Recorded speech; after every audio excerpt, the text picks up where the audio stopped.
Well, good evening. It is my honor as chair of the board of the UU Urban Ministry to call the 187th annual meeting of the corporation to order. And I would like to invite our executive director and senior minister, Reverend Mary Margaret Earl, to start us off with the invocation. Thank you, Mary Margaret. Thank you, Carla. I would like to welcome this evening our hearts and our spirits, some of which may be weary.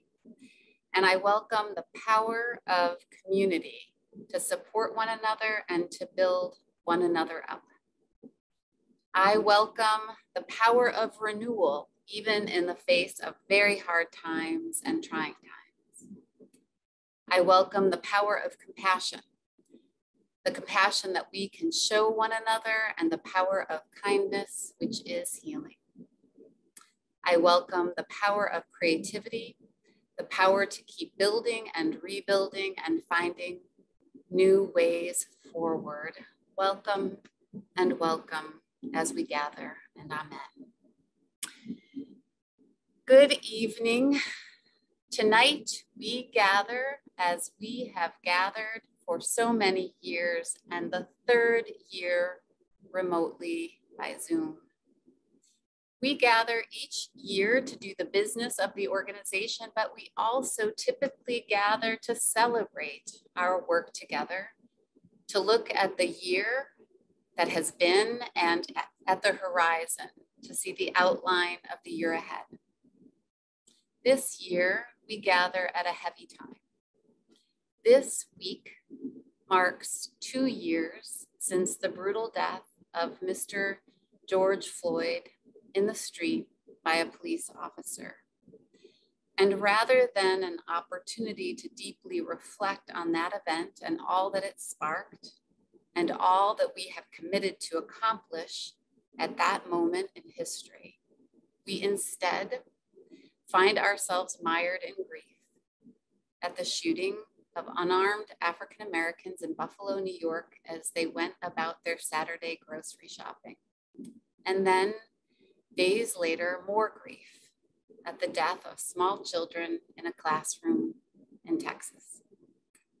The truth is that after a 2-year journey through COVID, with all the prolonged and protracted fear and anxiety and all the losses in it, and after witnessing entrenched racial injustice that just won't seem to quit, and facing violence that could and should be prevented, it's hard for me to call for celebration, and so I won't.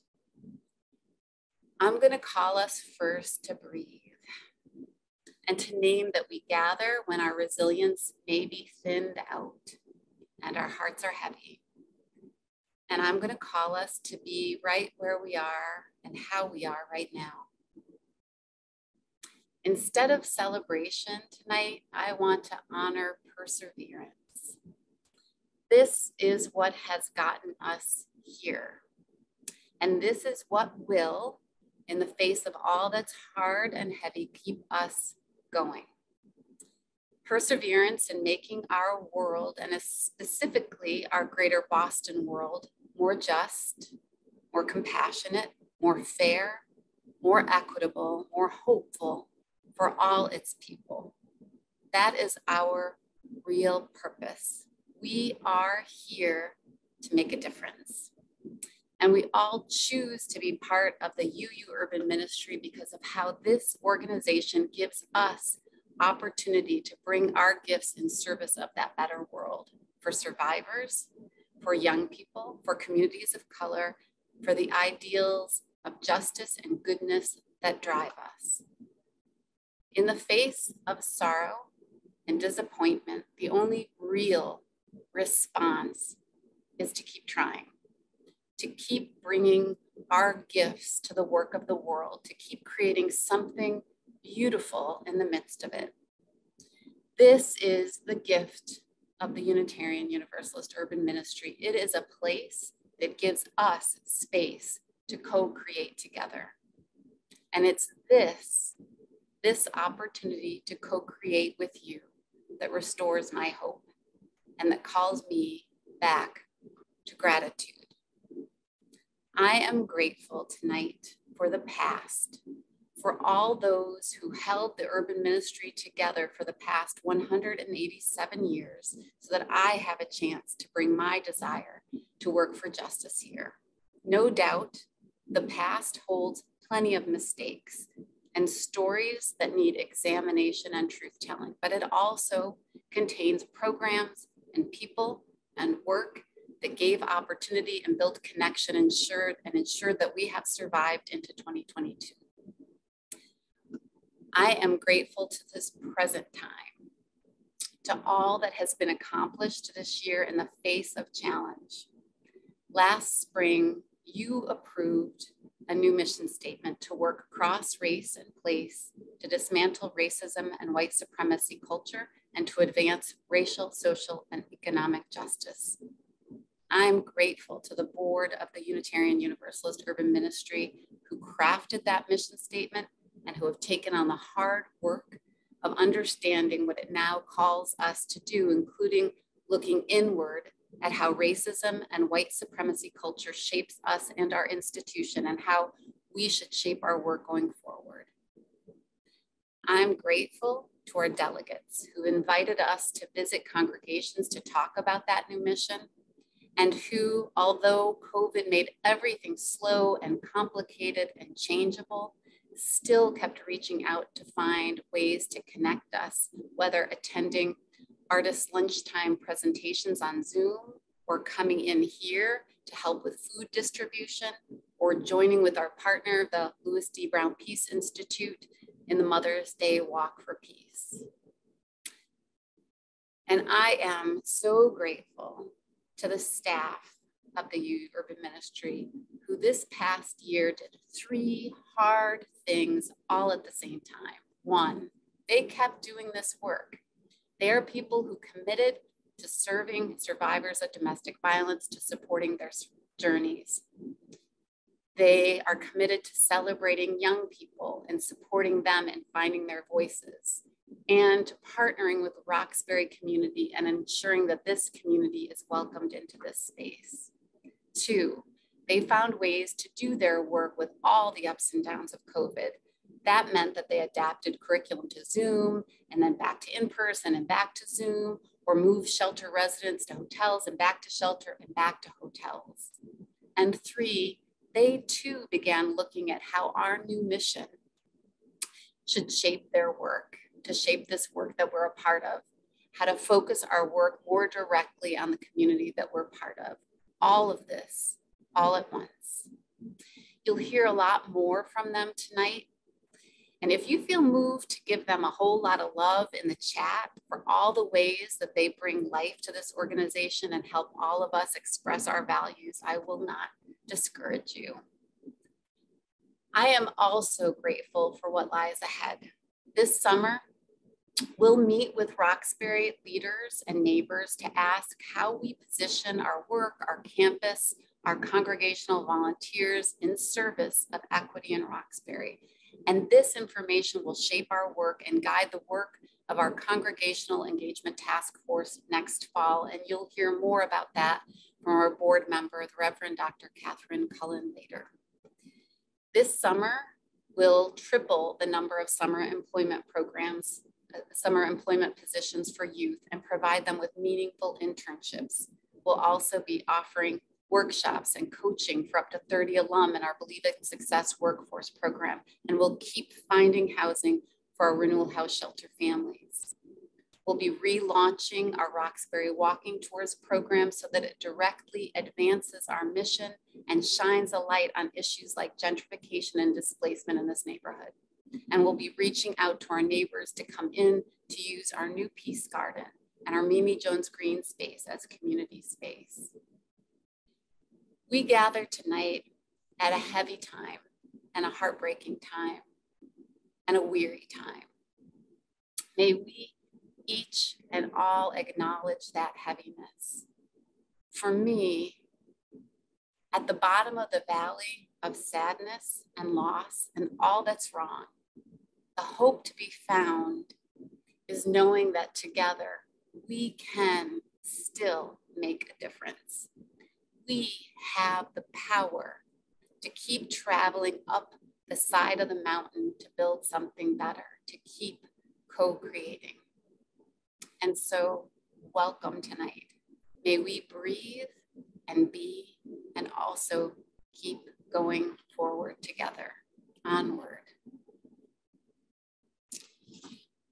And now I am happy to have the pleasure to welcome our Director of Programs, Peter Tam, to his second annual meeting. Peter has done the work of shepherding our programs through COVID, helping to align them with our new mission, and he's working with his staff to make all our programs stronger. So I am glad to introduce him, to welcome him, and to turn this part of our meeting over to him. Welcome, Peter. Thank you, Mary Margaret. This year has been a time of transition for all of our programs. Late last summer, Renewal House transitioned back from remote sites into our shelter, and our full-time and relief staff were once again on site to support our guests 24 hours a day, 7 days a week. It was a step-by-step transition with many starts and stops. It felt like we were taking 2 steps forward and 1 step back, with COVID protocols always looming overhead. But through these trying times, Renewal House, through the leadership of our shelter manager, Ada, continues to persevere. And you'll hear many of those stories highlighted a bit later. Believe in Success made significant programmatic changes as participants' lives and priorities continue to change as the pandemic peaks and falls. We continued remote programming, but shortened class time to allow more people and more participants to log on. This allowed for the largest number of Believe in Success participants ever these last 2 semesters.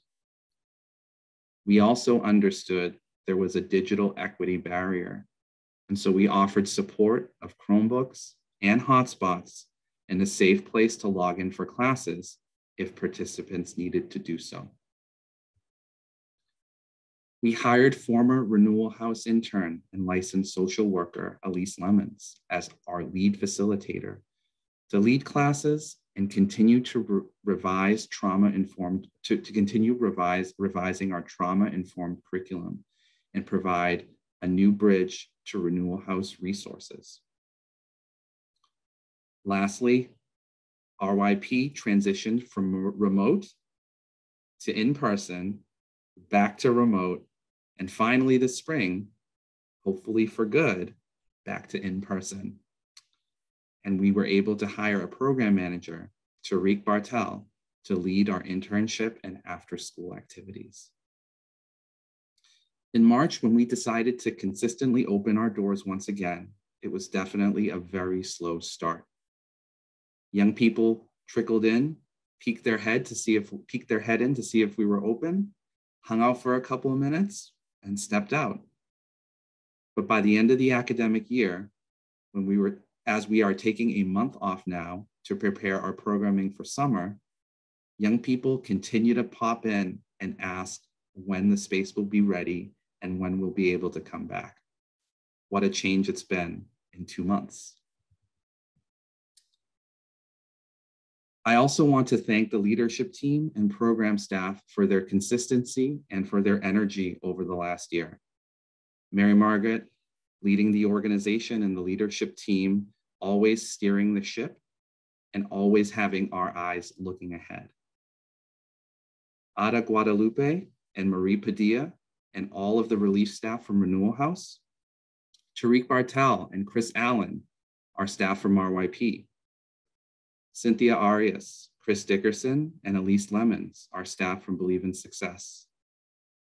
Thank you for being consistent for your peers and your coworkers, and most importantly, for the participants and young people that we work with. Again, I emphasize that there were so many starts and stops throughout, but ultimately we come out the other side more experienced and ready for a bright and engaging summer and rest of the year. Now I'd like to introduce Tariq Bartel, RYP's program manager, to tell you more about what we did this year. Thank you so much, Peter. Good evening, everyone. My name is Tariq Bartel. I just joined the Urban Ministry in November as the Youth Programs Manager, and it has been really wonderful to work on such an amazing team and to have Peter, as well as our Youth Programs Coordinator, Chris Allen, to be able to really transition Roxbury Youth Programs back into an in-person space where young people can gather, engage with community and social action projects, and participate in enrichment activities after school. I have to be honest, it's been yet another difficult year of dealing with COVID and all of its ripple effects, as I'm sure you all know and have felt alongside us. Our staff and youth actually returned in person last fall, but they quickly had to switch back to remote programming with the onset of the Omicron virus in December. But despite reluctance to go back to remote programming, our young people actually were really able to bond in incredible ways from December through March and really think critically together about community needs and their own needs as 14 through 19-year-olds coming of age in these really difficult times. In their time working virtually, our 12 youth interns organized and hosted a takeover of the UUUM community conversations on Zoom, where they discussed the effects of gang violence on youth mental health in Roxbury in an event called Gang Violence Without Silence. They fully organized this event on their own. They gave out flyers, they posted on Instagram and designed really amazing graphics. And they also gave out gift cards from Black-owned businesses as a raffle for all of the attendees. They held a dynamic panel and conversation with the Lewis D. Brown Peace Institute, finding alternatives to gang violence and how to create more opportunities for young people of color in Roxbury. So our whole program was really excited when we were able to return in person in March. We gradually began in mid-March of this year, and we're now in the office full-time with young people that are filling the hallways, the community rooms, and the classrooms again. Both of our programs, the RYP After School Drop-In Program and the RYP Internship Program, returned with full force this spring. And we're really hoping to keep that wonderful momentum going into this summer when we'll learn about design as a tool for social change. So when we had young people come back in the space Mondays through Thursdays, Chef Brian has been cooking delicious meals every day. Some young people come to do homework, they seek mentorship or college and career support from our staff, or they just come to hang out, play games, make art, meet new friends. We've also had several new teaching artists come on this year, which has been a breath of fresh air, really breathing life into the program. One of those is O'Brien alumni Sumaya Ali, who has been teaching visual arts as a tool for social change and really engaging with the artistic history and the creative history of Roxbury and Nubian Square in our backyard. This is honestly my favorite part about RYP.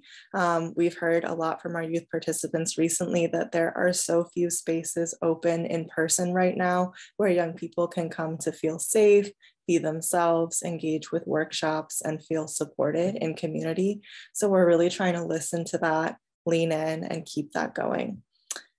Another side of our programs that I've been mentioning is the more recent RYP internship, which is a stipended program through Success Link in the city of Boston, where young people can engage with Roxbury's history, learn about community organizing, and develop tools to connect more deeply to themselves and to each other. One of the highlights of that internship program this year was young people learning photography, digital media skills, and organizing skills. I think the photos that played at the beginning of this meeting showed a lot of our staff getting their photos taken this year by our interns with their incredible digital photography skills. Some of those photos are actually now on our website, and folks have used them as their headshot photos. So that's a really great example of the real world skills that our young people are engaging with and developing. And then to end their spring semester this year, in late April, our interns were tasked with creating a community project in which the community could come out and engage with the kind of topics they've been learning about. We have been learning a lot about abolition and what it looks like to build community in ways that are radical and bring in joy and change. And they really honed in on that element of joy. So the purpose of creating their community event was to actually, in contrast to the community conversations, to not talk about all of these issues that they found a lot of trauma in for community, but actually to just choose joy. So the community event had a bounce house, had a cookout with Chef Brian on the grill. There was a tie-dyeing station. There was a mural that our youth interns created of the Roxbury Love mural that was recently torn down, where the community could come out and add their own flair to it and color in all of the different pieces. And over 200 people attended that event in late April. So it was really a testament to the ways in which young people are really breathing life and space into community engagement here at the Urban Ministry. And I just feel extremely grateful to be able to lead this program, but also allow young people to lead this program and bring their own joy into it and kind of lead us in many ways. So I am incredibly grateful to all of you. I'm excited for summer and what we have coming. We've secured a number of grants and partnerships for the coming year. We're going to be partnering with Northeastern this summer to do a digital mapping project, and also to have some tutors from Northeastern come in the fall to be able to provide more academic support, which our young people have expressed a need for. So there's much to come in Roxbury youth programs, and I hope that you'll join us for the journey of it all. Thank you.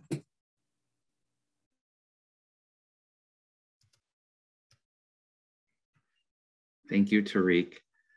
Next, I would like to introduce Vithia Israel, our Community Engagement Coordinator.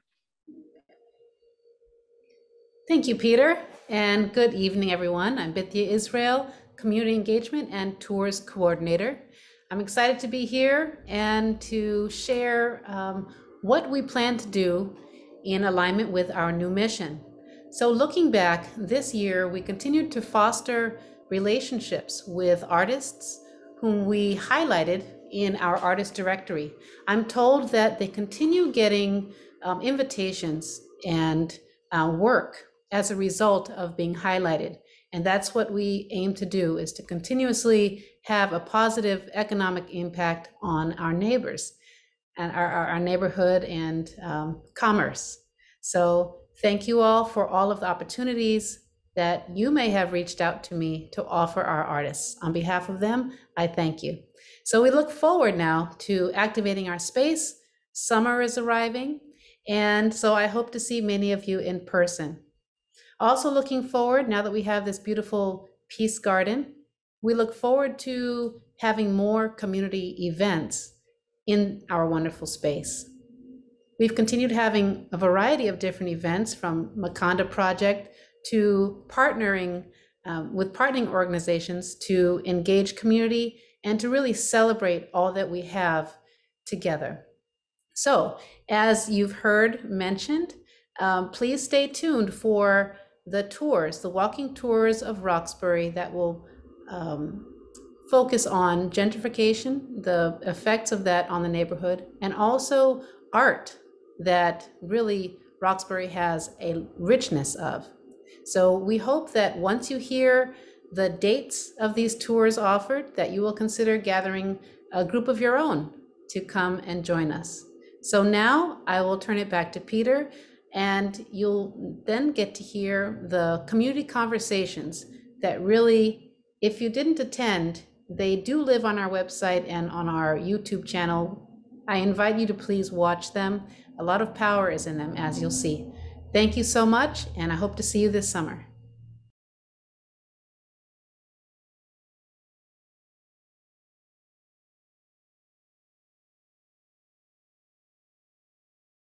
our community conversations continue. And our community conversations highlight the history, art, and experiences of Black and Indigenous people of color.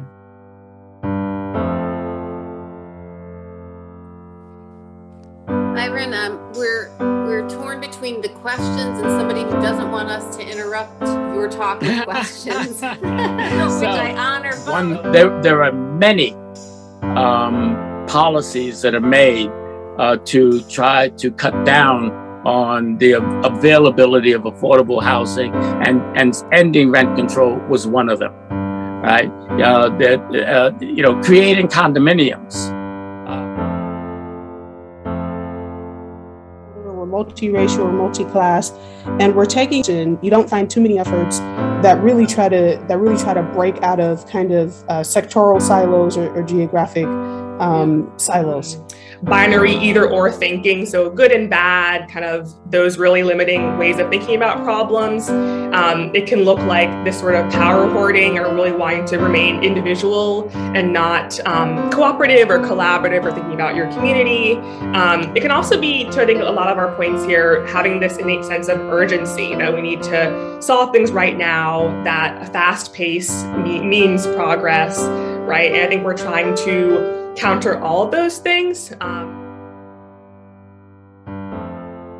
easily reimagine things and reimagine our world. And through our mediums, we're able to bring those imaginings to life. Now, activism where, we do something to campaign for social or political change, when you combine the ability to communicate a dream into a language that can be felt and received by the masses. And then when you combine that with a cause, a concern that needs addressing, that's a very powerful mix. So I really loved the title for tonight's event.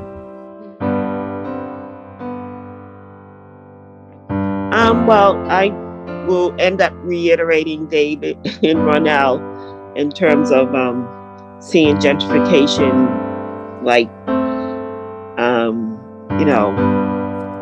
be the main problem with communities within the Boston area and also the Cambridge area for that matter. But the greed is, insatiable, and it doesn't matter what happens to where poor people go. It doesn't really matter to anyone. They do need to go somewhere. So they're going into shelters, they're becoming homeless, they're moving in with families, they're sleeping on couches. And I think a lot of what happens is that we tend to villainize people that join gangs. And as we have learned that people join gangs for a sense of community, for a wide array of reasons. With a lot of the gang violence, a lot of these things actually play out online. I think previously, because phones and cameras weren't in such heavy use, all these social media networks, a lot of these things are actually playing out online.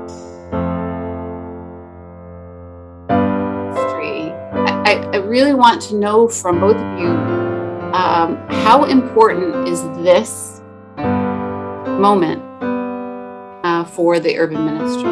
And everybody does strategic planning, but the work of transformation takes a great deal of reflection and introspection, as well as openness, and to be able to weave a we out of those pieces takes a lot of work and commitment and dedication and openness, right? And not thinking that you have the final answer. Right? I don't want to forget about the people within our programs who make this happen, and that's our staff. Thank you. The urban ministry staff is great and amazing, and they are committed to the work that they are doing. And it is not easy work, it's hard work. And we can't do this without being a collective group of folks who want to work together and learn and grow and support each other.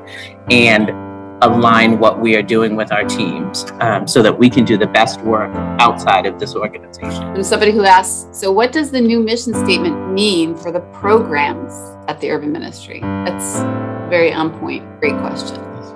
That is a great question. Mary Margaret and Monique can participate. I was like, I'm sorry, the executive director is not here to help answer. No. You know, hopefully the tail end of a pandemic, but we really have confronted two pandemics, right? The pandemic of racism and the pandemic of COVID, and we have to seize the moment. I just see no option for this country if we don't seize the moment. It's been laid bare. Racism's toll on all of us has been laid bare. And if we don't do it, who's going to do it? Right? If we don't step up at this time and name the issues, name our part in it. So certainly we've had some part in it as an organization, even over the 190 years, and develop a powerful partnership between suburbs and urban centers to change the course. We will have failed.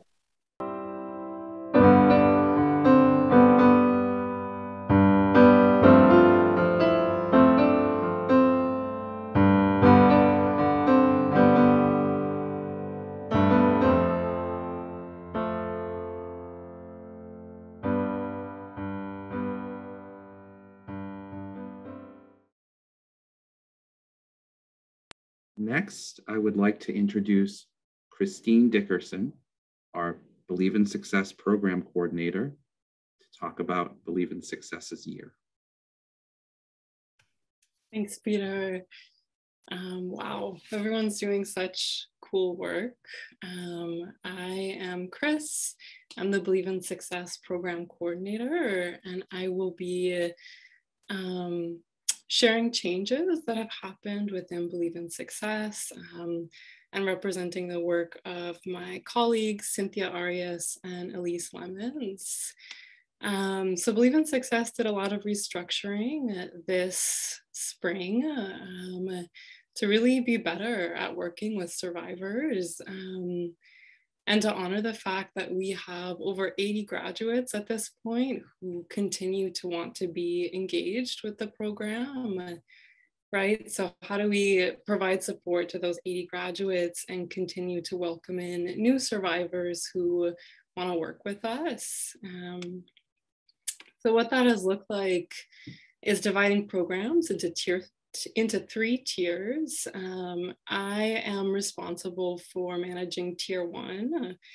Tier 1 is a trauma-informed virtual program for survivors of domestic violence, family violence, and intimate partner violence. In this program, survivors develop awareness of qualities they've always possessed, qualities like resilience, strength, and resourcefulness, while practicing skills such as advocacy, self-care, and confidence building. These classes focus primarily on psych and social emotional education with topics like how does trauma impact the body, what are healthy relationships with oneself and with others, domestic violence 101, claiming your identity, and modeling resource outreach. This program is a drop-in model designed to meet folks where they're at and was 13 weeks long. Something that was new was that there was no attendance policy for participants, but we did include a financial stipend and incentive for those who participated in 7 or more workshops. And this was done because as the experts in their own lives, survivors told us how frequently they could come to class, given capacity, needs, and the relevance of the classes we were teaching. Overall, 41 survivors throughout the greater Boston area and Massachusetts at large expressed interest in the program, We had 35 survivors formally apply to Believe in Success. And due to staff capacity, we accepted 26 survivors who all participated in that Tier 1 program. And then 16 out of those 26 students attended 7 or more workshops and were awarded a stipend. Tier 2 is our career development, our trauma-informed career development program. This tier consisted of meeting for 10 weeks. We graduated 9 folks from the program. Classes this semester focused on giving folks the space to reimagine what success looks like for them as it relates to their unique career goals. Survivors took time to identify their interests, passions, values, and goals for the future. We went over many career resources that Believe in Success had gathered over the years, and several students identified training programs that they're interested in applying for over the coming months. One thing that was really cool that Elise and Cynthia did was they brought in graduates from Believe in Success as much as possible to help out with interviews, cover letters, and then offer their own testimonies of what they're doing now. One class in particular that students felt really fed from was graduates of Believe in Success speaking on how they navigate their own mental health in their lives. Folks spoke of the difficulties around having a mental illness within their family or the workplace, but they also spoke of the power of breaking generational cycles and speaking up for their own needs, whatever the setting they might be in. The students in Tier 2 have been increasingly and incredibly supportive and helpful to one another throughout the 10 weeks by constantly offering encouraging words to each other and sharing numerous parts of their own stories. And then their lead instructor, Elise, also felt really fed and nourished to have learned so much from them. And then finally, Tier 3, which is run by Cynthia Arias. This is our graduate program that really aims to support alumni after they complete our intensive job readiness program, which is that Tier 2 level. So we have 80 plus graduates now who are part of our alumni community. This spring 2020 cohort is the 10th group of folks who have graduated from Believe in Success. It's a really rewarding number to hear. One of the things that Cynthia has developed is a Believe in Success Development Scholarship Fund. These are funds that are available for Believe in Success alumni to support with school, jobs, and training, and also eliminate any barriers.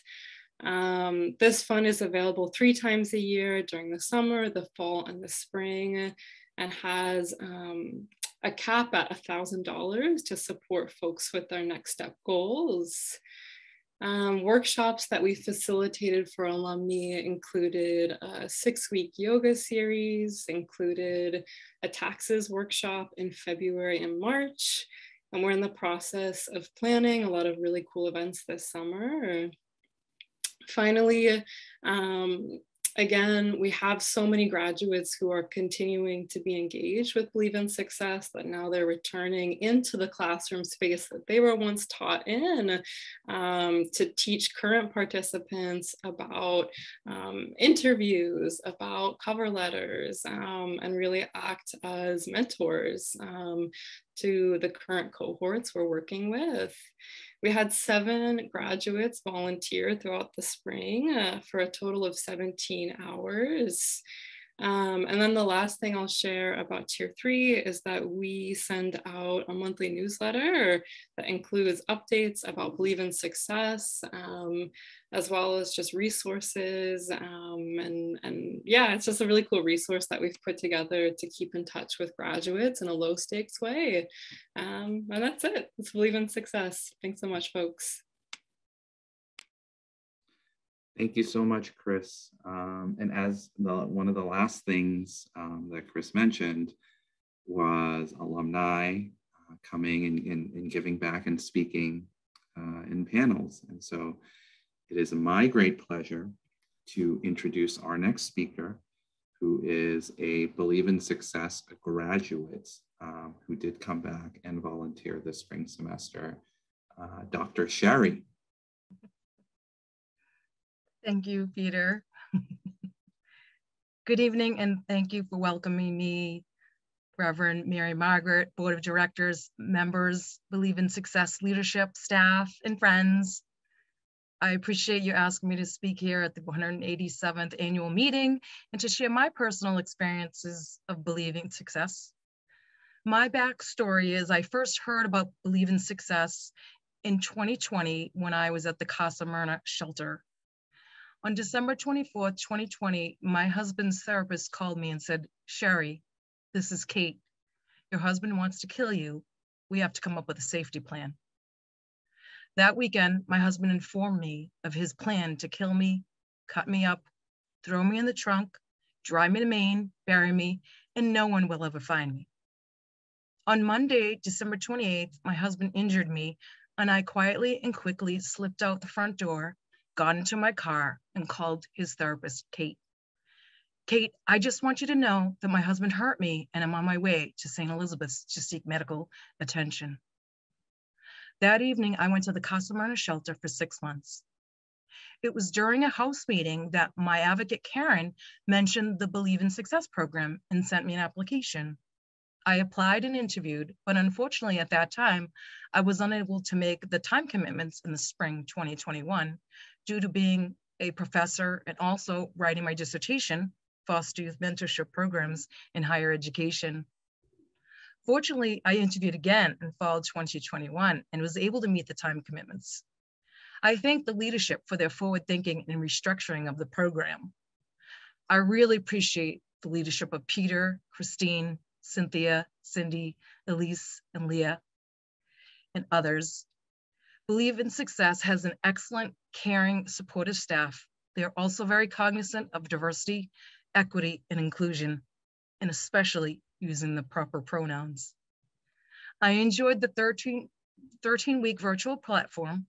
It was helpful to learn from other participants as well and hearing their personal stories and experiences. We learned from a variety of guest speakers, as Chris mentioned, professionals in their field, job recruiting, career development, panel discussions, informational interviews, practicing, financial planning, mobility, taxes, credit, trauma, and we even had electives such as poetry, meditation, yoga, dance, mindfulness. Thank you very much for the notebook and the gift cards for good attendance. Those are excellent incentives. The team restructured the current 3-tier program, which is even more beneficial for participants, especially for those of us who have graduated from the program. This is an opportunity for us to still feel welcomed while also helping the newer participants during their experiences within the program. Offering our experiences, feedback, and help when asked is a good way for us to give back to an organization that has helped us. As you can imagine, fleeing a domestic violent relationship is difficult at any age, but having the support from the Believe in Success was very helpful, and I'm grateful again to be a program alumni, and I thank the Urban Ministries for the opportunity to be part of the community. I'm also happy to report that I was the keynote speaker for Casa Myrna's annual brunch this May 7th. I also graduated with my doctorate this past Saturday from Endicott College. And May 28th is a year that I've been living in my home, free from domestic violence. Thank you again for all you do for the community and social justice. Keep going. I'm happy to be part of Believe in Success and alumni to give back. And please help me applaud the Believe in Success team. They were fabulous and still are. I would like to return the control of the lectern back over to Peter. Thank you. Thank you so much, Sherry. Thank you for sharing, and thank you for spending time with us tonight. Next, we are going to move to Renewal House, and I would like to welcome Marie Padilla, our housing advocate from Renewal House, to speak next. Well, good evening, everyone. During the beginning of the pandemic, we moved residents from the shelter for their safety as well as the staff's. During that time, a renovation of the shelter took place. We then moved the residents back into shelter. Only one of the residents pre-COVID came back into shelter. We had housed about 2 residents while they were in temporary remote locations. But this particular resident that came back with us was later housed with intense housing advocacy. It was quite difficult trying to get her into a unit, checking it off as just the pandemic. We brought on an intern who conducted in-house domestic violence groups. One of our former residents returned, finding herself in a nefarious relationship. She utilized the tools she learned at Renewal House to recognize that she was entertaining a potential harmful and abusive relationship. She stayed with us for about 3 weeks. We discussed safety plan that she felt comfortable with and she returned to the unit that we found her once she had been moved to the remote location during the pandemic. We received donations from some congregants for our residents for Christmas. Christmas was a success. We did have several positive cases of COVID in the shelter. We were able to remove persons with positive cases to remote temporary accommodations without any further consequences. We housed a resident with major barriers due to being undocumented, but they are now in their low-income home and thriving, mother and child. We were able to provide furnishings and essentials that she would need to be able to live comfortably in her new home. One of our families welcomed a new baby. The resident expressed she needed more space. So we decided to refer her to DACD, who will be able to accommodate her with the needs that she has by means of a reasonable accommodation. This year, we have had much success in housing residents, giving us the space needed to be able to take on new survivors in need of shelter placement and services. I would like to hand it back over to Peter.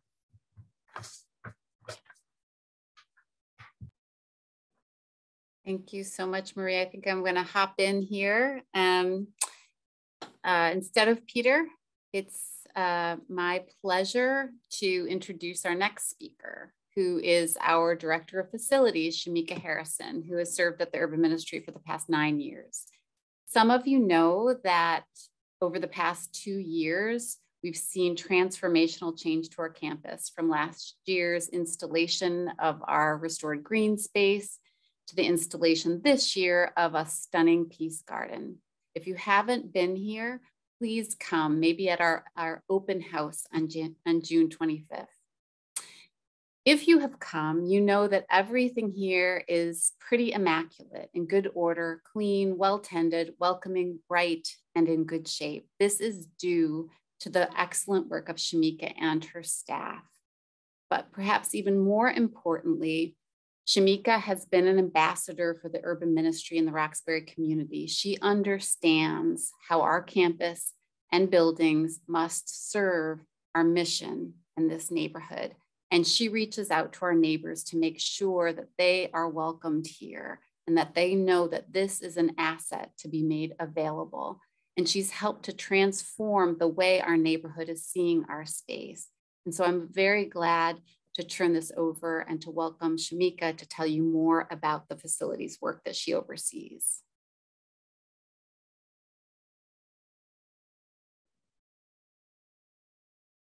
Thank you, Mary Margaret. I appreciate your kind words, and good evening, everyone. My name is Shamika Harrison, and I am the Director of Facilities at Urban Ministry. I'm glad to be here to share the fullness of our work that we do on facilities. I feel facilities work on so many spectrums, from the upkeeping of the building, the grounds, the inspection systems, safety, security, equipment, and all the day-to-day functions and operations.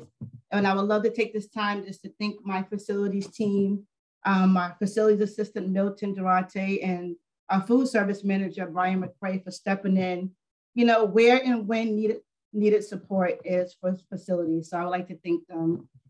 I would like to take this time now just to share a couple of highlights from facilities from the past year until now. As you all know, we have done extensive work on the grounds, the parking lot, and also the gates.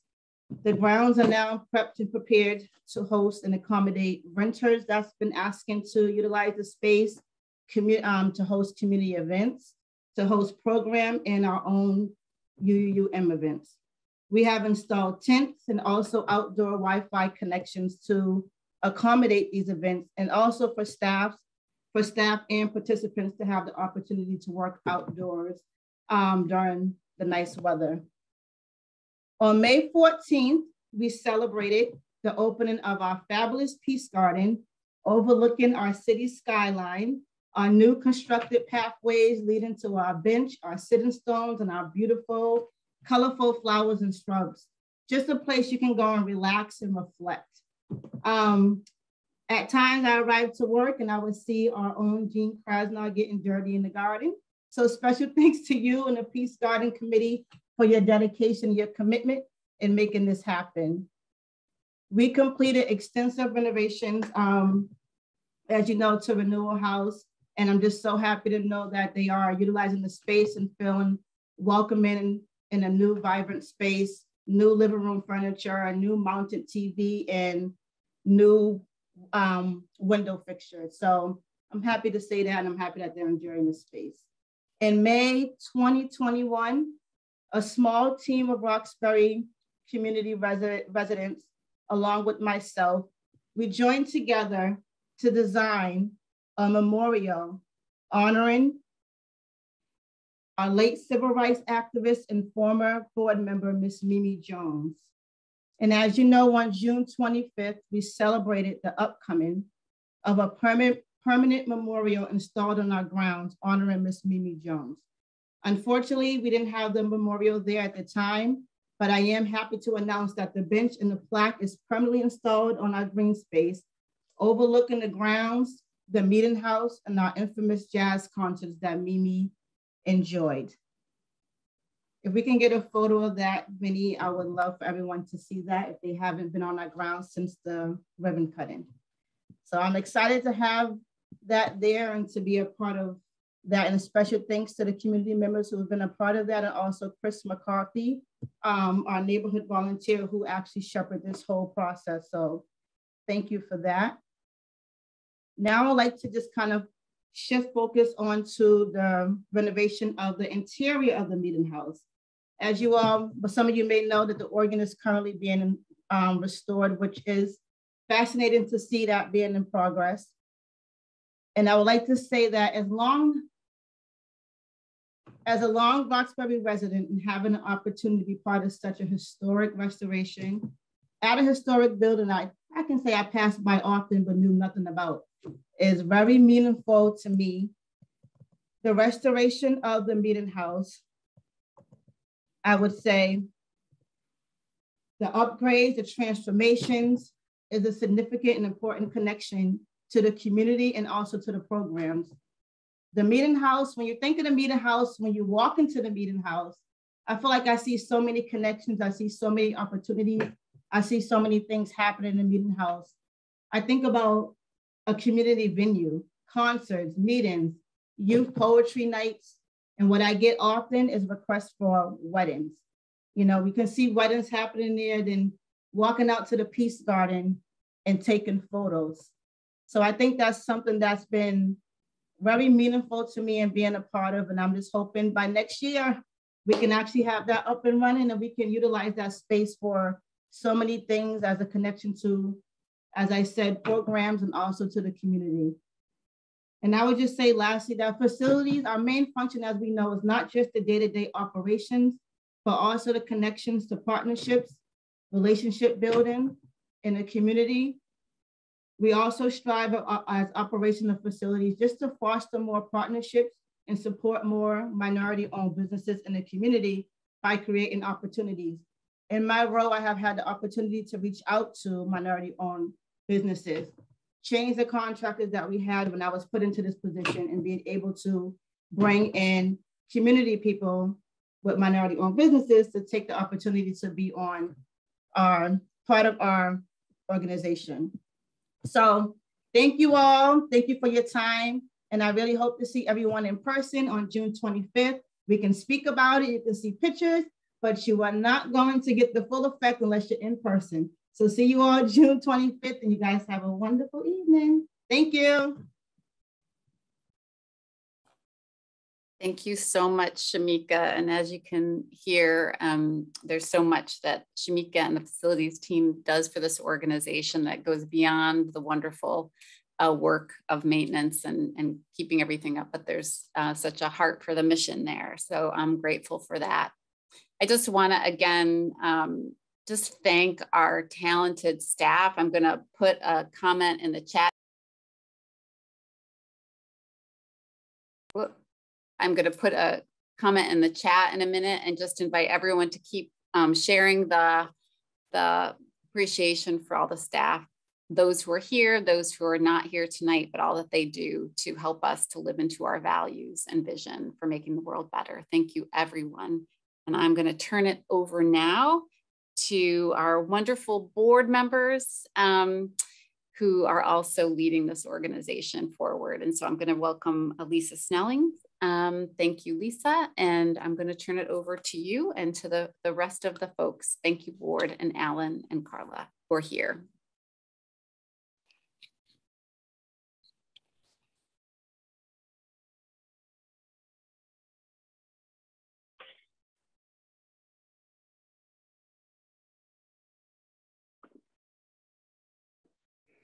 Carla, do you start or do I? I'm sorry. I'm sorry. We're turning to the business part of the meeting. I'm still a little speechless from the presentations by our staff. They are awesome, and all that they have accomplished in this past year gives me great heart for moving forward. So I just want to sort of take a moment, I think, to just breathe that in. Makes me really proud to be part of this organization. So Lisa, I'm going to turn it over to you as the chair of our nominating committee. You've got some recommendations for us. I do, and good evening, everybody. Can you see me? I think that am I highlighted? You're good. Okay. Hi, I'm Lisa Snellings. I am chair this year of the Nominating and Board Development Committee of the UU Urban Ministry Board. And I'm here on behalf of the Nominating Committee and the entire board to present for your consideration, first, a slate of candidates for at-large delegates for election at the annual meeting. I'm going to see if I can, there we go. And I'm going to read the names of the at-large delegates that we are asking the delegates to approve this evening. Ms. Marcia Buttman, Mr. Peter Cocoluto, Ms. Kayla Drumgold, Reverend John E. Hickey, Mr. Marshall Hughes, Mr. Brian Keith, Ms. Jean Krasnow, Ms. Marissa Luce, Ms. Christine Nelson, Ms. Nashayla Porter, Mr. Douglas Putas, Mr. Tony Rodriguez, Mr. Thomas Roos, and myself, Lisa Snellings. So I'm moving this slate for vote by the delegates. Thank you. So Lisa has made the motion. May I have a second? Second. I see Alan with the second. Is there any discussion? Hearing none, I'm going to call for the vote, and I think Vinny's going to put up a poll. And so if all of our members can vote using the poll.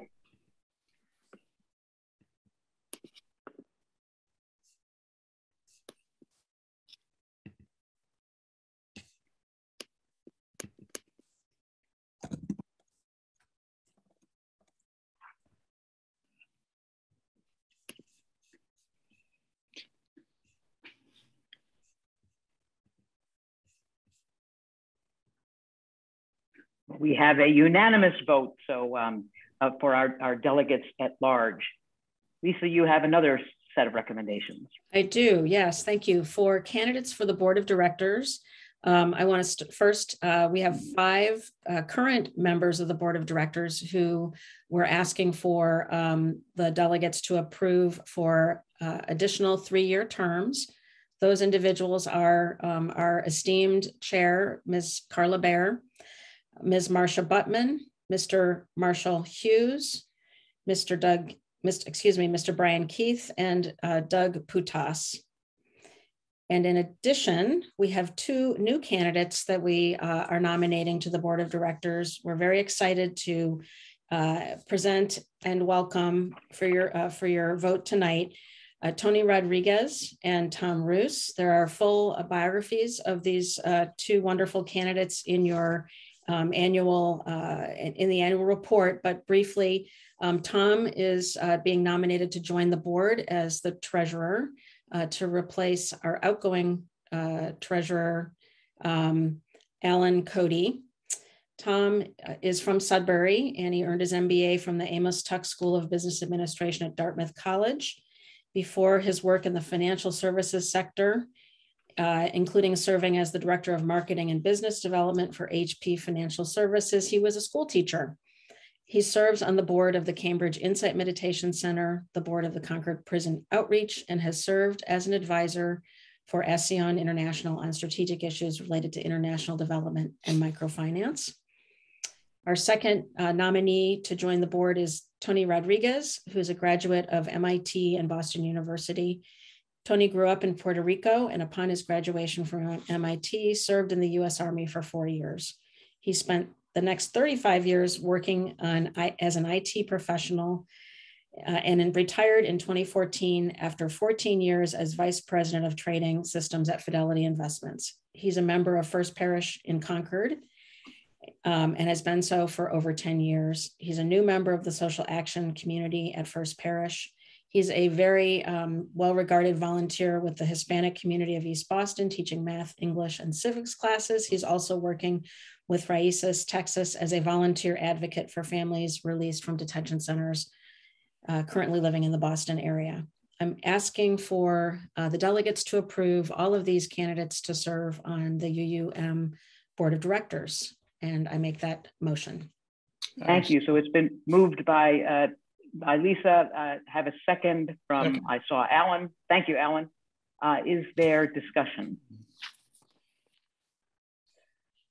I just want to, I wanted just a point of privilege here, just to welcome in anticipation Tony and Tom, and just say that they have big shoes to fill, and I'm confident they'll fill them. But I do want to just take this moment to acknowledge Alan Cody, who is stepping down after nearly a decade of being our treasurer, and Derek Lumpkins, who is stepping down after 6 years serving on the board. Derek brought provocative, powerful questions to the work, and Alan brought a strategic and technical attention to all of our fiduciary financial responsibilities, and leaves us in far better shape than when he arrived. So I just want to particularly acknowledge our departing board members, Derek and Alan. Thank you. And now I would welcome a vote. So I think we're going to put the poll up so that folks can vote on our new delegates and returning directors.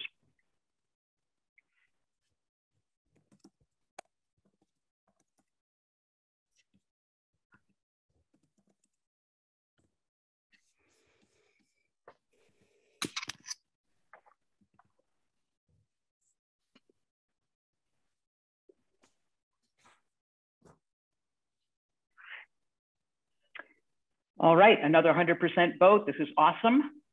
And Lisa, you've got one more piece of business for us. I do. Finally, the third recommendation of the nominating committee is the members of the nominating committee itself for this coming year. The Reverend John E. Hickey, Mr. Marshall Hughes, Ms. Carol Troyan Lowy, Ms. Marisa Luce, and myself, Lisa Snellings. And I move these nominees to serve on the nominating committee in the coming year. Thank you. So we have the motion second from Alan. I see him nodding. And any discussion? Hearing none, all those in favor, and Vinny will put the poll up.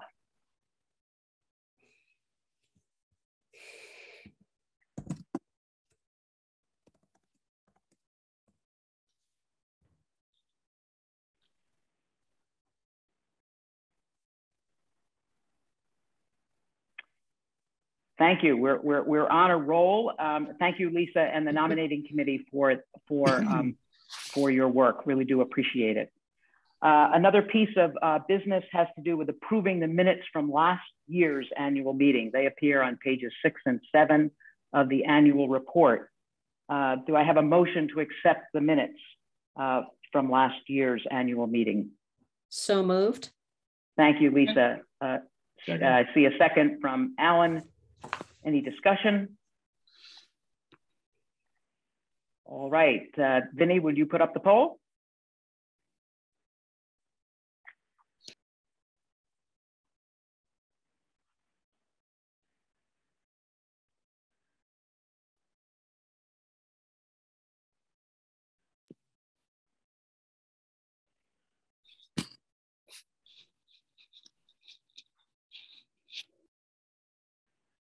Okay, thank you. An abstention. So a near unanimous vote, one abstention. Let me now turn the meeting over to our treasurer, Alan Cody, for his last treasurer's report. Okay, I'll wait till the slide. Well, while we're waiting for the slides, I want to thank you, Carla, and just simply say this has been one of the great privileges of my life to serve on the board and serve as treasurer. So I thank you. I thank everyone who supports the urban ministry. And I think Vinny is going to put up a few PowerPoint slides. Okay, let's go to the next one, please. Next slide. Yeah, okay. These are a lot of numbers. I just want to say they're unaudited results for our year end from our accounting system, and we will have all of our finances audited this summer by an external independent auditor, someone who has no affiliation with us and is a professional CPA as we normally do. By way of background, this has been a year of transition in our financial management, and I would add a very successful year of transition. Our longtime finance director, with whom I had the pleasure of working, Rachel Shapiro, retired last October, and we retained the services of Jay Ganapathy as our new director of finance and her firm, FinAccurate. And she's done a wonderful job in managing the transition and reformatting some of our regular reports so they're more understandable and making this a success. Also, by way of background, we have a finance committee of the board, which the treasurer chairs, and a subcommittee of that committee that is chaired by Reverend John Hickey that closely monitors our investments. And I'll say more about that in a minute. But we have a process, it's governed by policies, and I can speak on behalf of the finance committee to say we greatly appreciate Mary Margaret's engagement in this and her close work with us. If you look closely at these numbers, you'll see that we were below budget for both revenue and costs. I'll say a little bit more about that in a minute, but the net effect of this is we broke even for the year. So that's a good thing. And let me also call your attention to, I believe it's about the 8th line down, if you can see it, called investment draw. This is an annual amount of money. It's governed by specific rules as to the percentage that we can withdraw from our investment funds in support of our programs and other operations.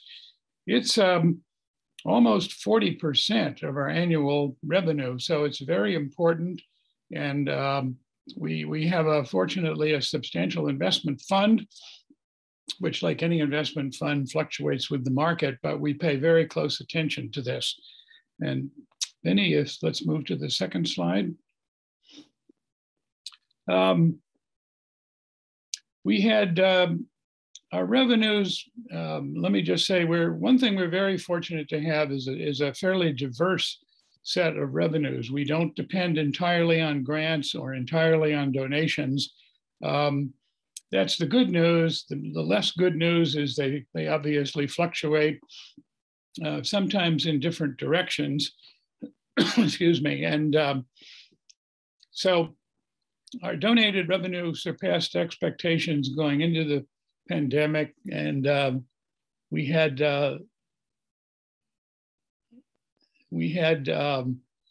emergency funding from the government sources, provided funds to take care of Renewal House. And there will be a transition in this going forward. There will probably be less emergency government funds and hopefully, excuse me, more grants going forward, which we're working on. Let's go to the next page.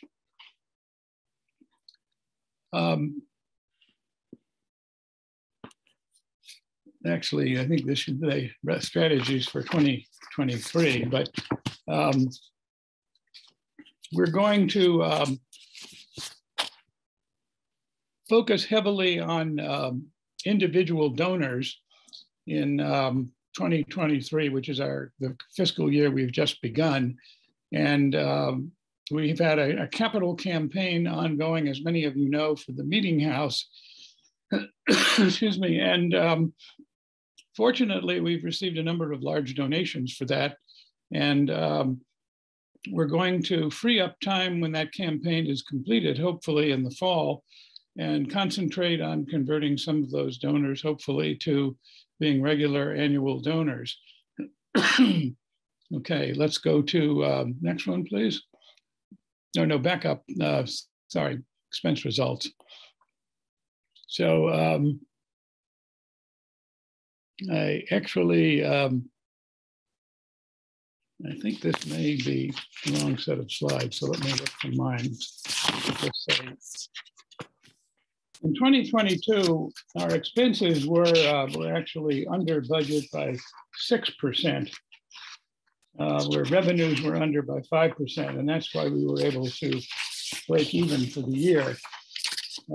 Most of this shortfall in expenses was due to inability to fill some of our higher positions. But I would also say that a great deal of it was due to some really excellent management by Mary Margaret and the whole leadership team. We frequently had discussions with Mary Margaret during our finance committee meetings about moving expenses from one sector to another so that we could balance the budget and take advantage of shortfalls in spending to cover other areas where we needed more spending, particularly administrative costs that came about as a result of as was previously discussed, Renewal House.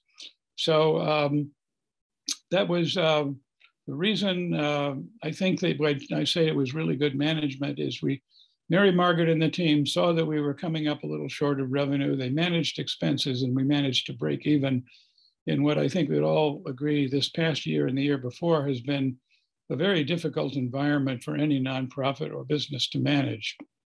Okay, next slide, please.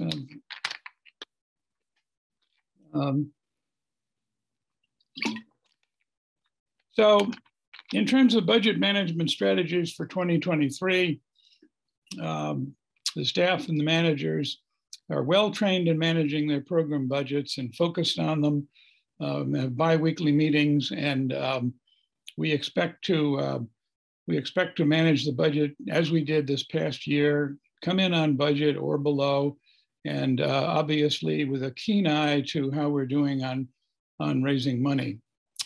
Okay, next slide.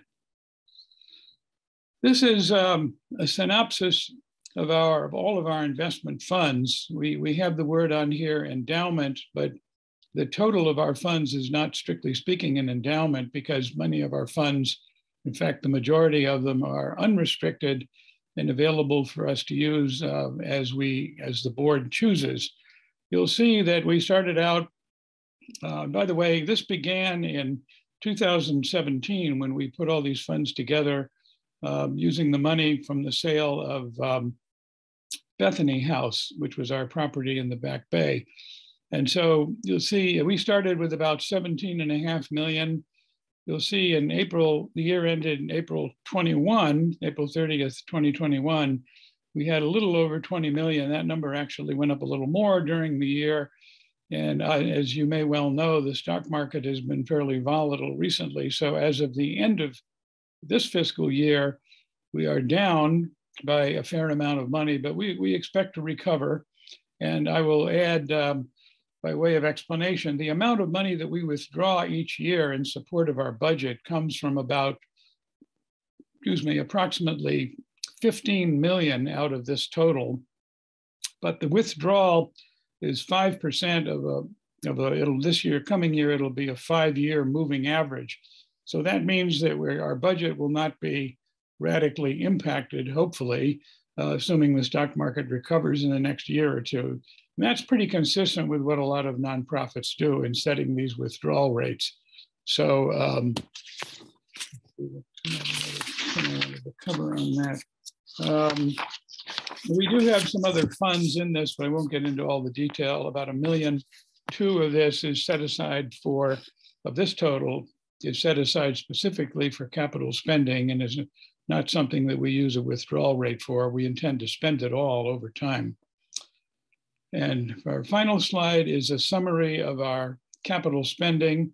It's fairly detailed, and this is for John Elliott Corporation, which is a separate legal entity, which is part of the urban ministry that holds all of our property.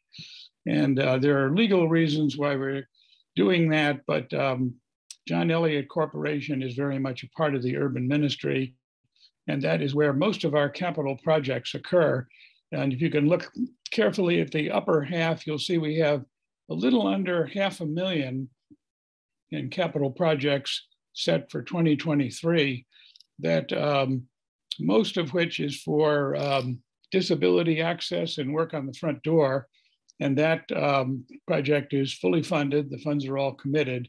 And the other projects in that upper half part will go forward depending upon getting commitment for funds. Down below, we have the Meeting House campaign, which is mostly funded now, but we need about another $700,000 to meet our goal. And so we're looking forward, hopefully, to completing that by this fall. And that will be by far our biggest project, and one that we fully believe will really transform our ability to pursue our mission and vision. So that's my report. I'll just say in conclusion, it's been a privilege working with everybody, and Mary Margaret, the Finance Committee, and everyone else. And I particularly want to thank John Hickey for the work that he's done with our investment subcommittee, which is a separate subcommittee that monitors the performance of our investment advisor in managing these funds. And I think we could take 1 or 2 questions if anybody has them, but I will also add that anytime any of you have any questions about our finances, feel free to reach out to us. We have a lot of information we can provide you if you wish.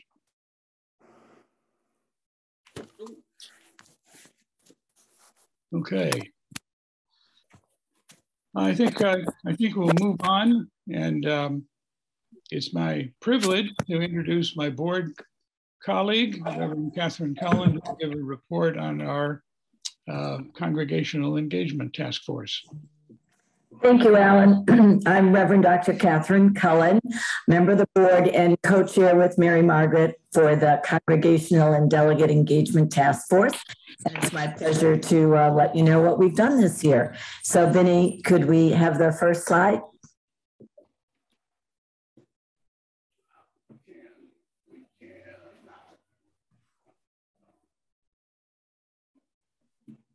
Alrighty, so with a new vision and mission, your board established this Congregational and Delegate Task Force Committee.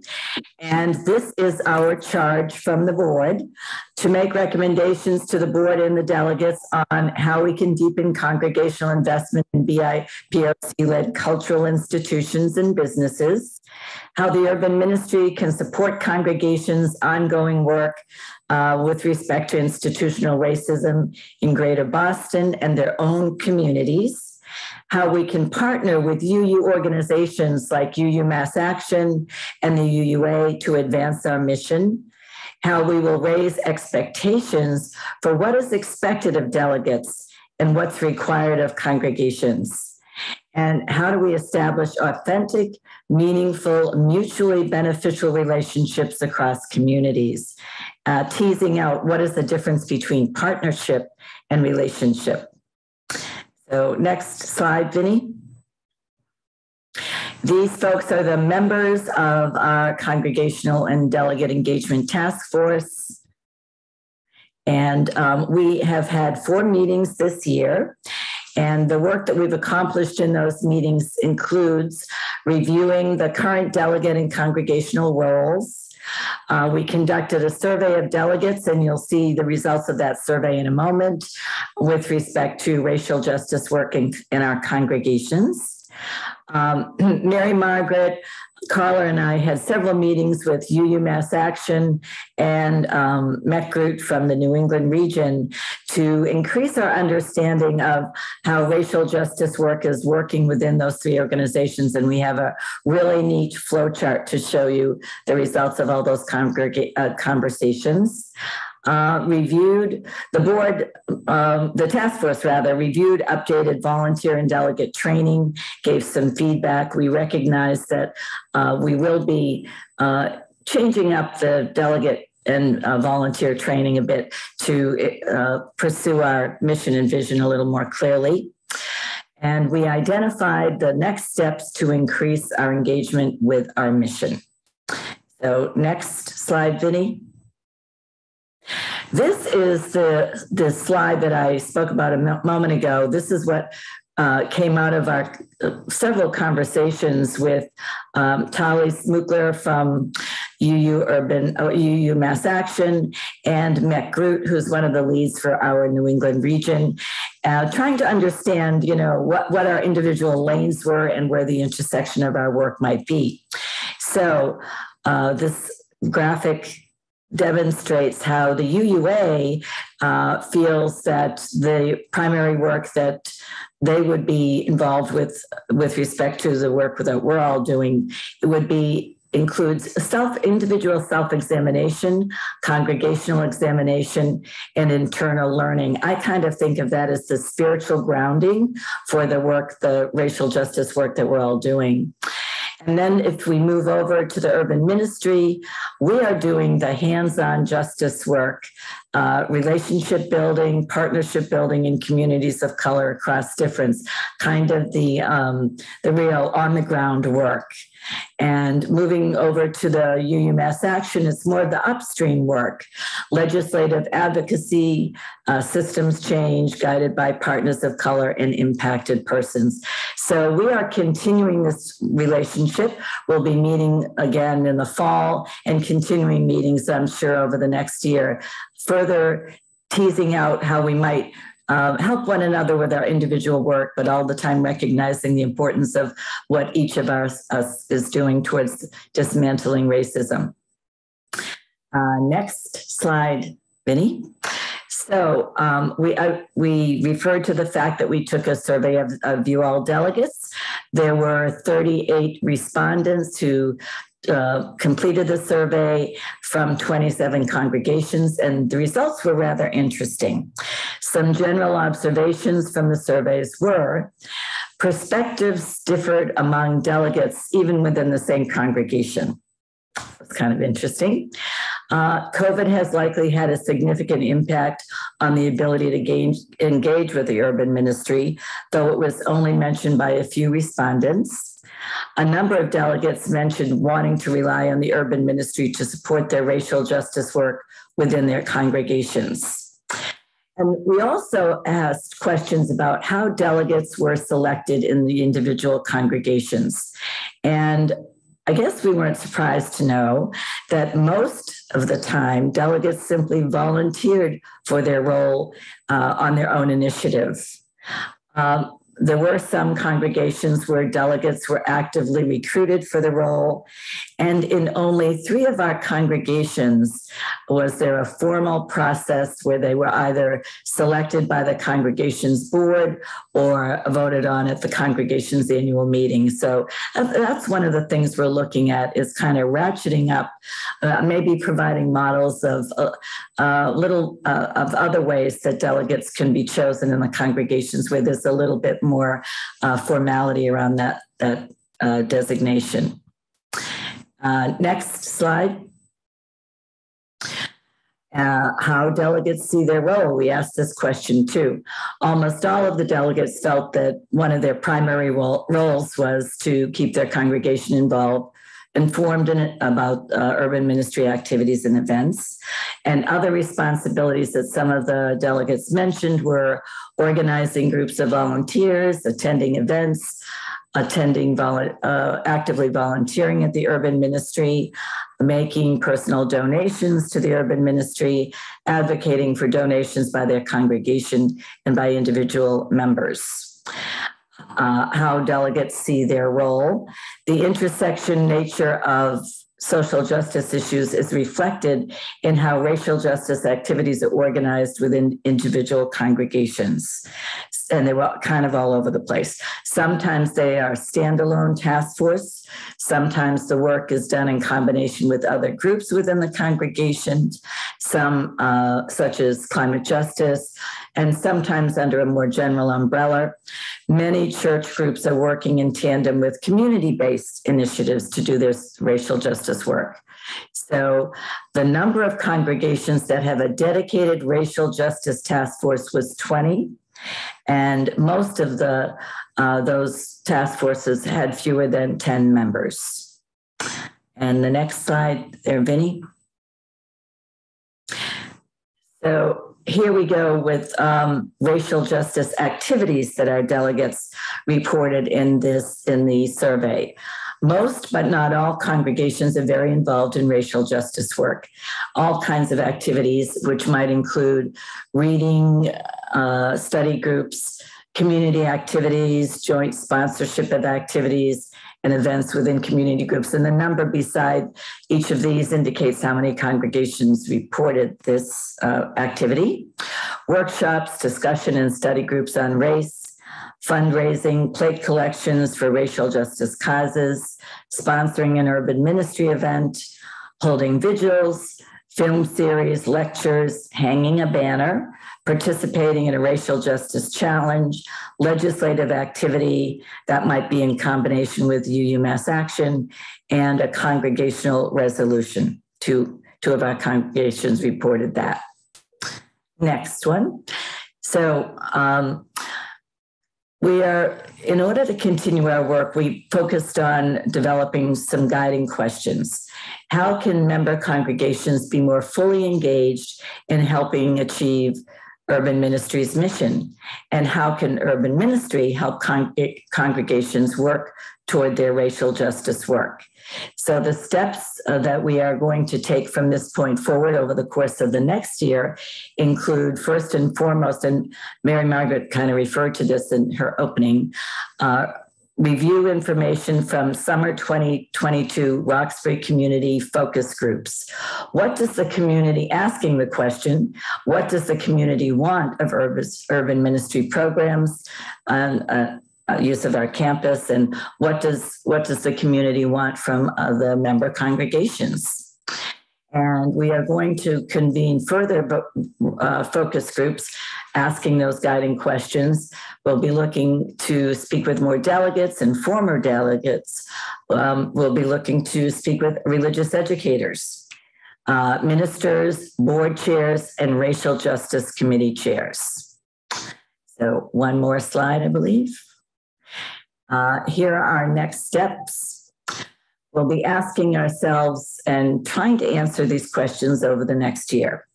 What are current practices for selecting delegates? And how would a proposed best practice be received by our member congregations? What if we were to propose a specific way of selecting delegates? How would that be received? What does urban ministry hope for from delegates? We're continuing to tease that out. What is needed for training and onboarding? As we said earlier, we looked at the current training and realized that, perhaps that will be expanded in a variety of ways. We really would like to clarify the role of the delegates a little bit more for everybody's sake, so that we kind of very clear about what the expectations are for the delegates and what the expectations are for the urban ministry to work in relationship to the delegates. How do congregations see their roles with urban ministry, and how could those expectations be raised? And that'll be a very interesting question that we'll be answering, thinking about raising the expectations for congregations around our work with our new mission and vision. What tools support might congregations seek from the urban ministry, and how can urban ministry provide them?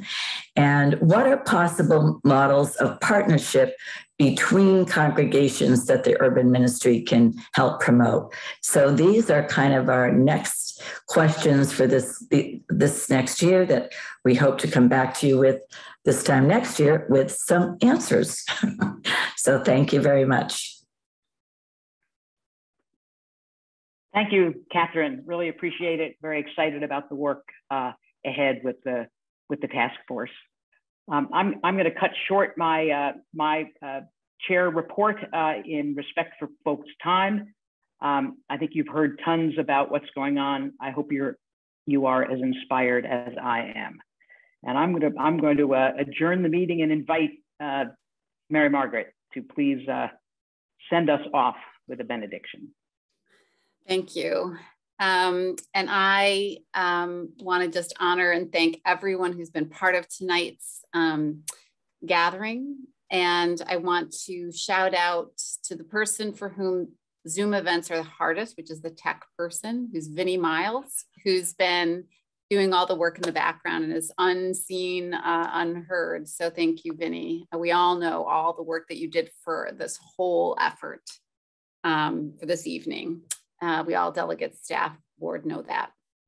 And yeah, thank you for some shout outs to Vinnie in the chat. We all know.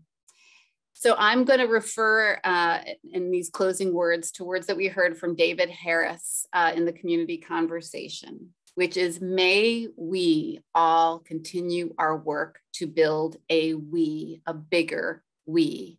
And may we do that through our hard work, our efforts, our heart, our openness, and our perseverance. Thank you for helping build a we.